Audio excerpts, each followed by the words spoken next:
ચૈતર વસાવા અને પત્નીની સજાના હુકમ સામે હાઈકોર્ટમાં અપીલ.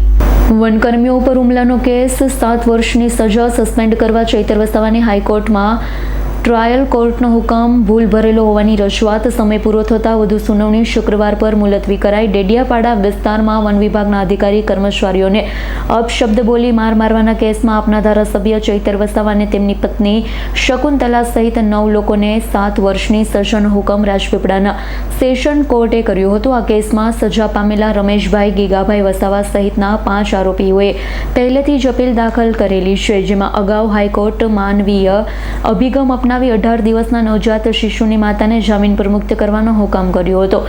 અરજદાર મહિલા શકુંતલા બલીરામ વસાવાની સજા પણ મોકૂફ રાખી રાહત આપી હતી. દીપક જગતાપનો રિપોર્ટ, S9 ન્યૂઝ, રાજપીપળા.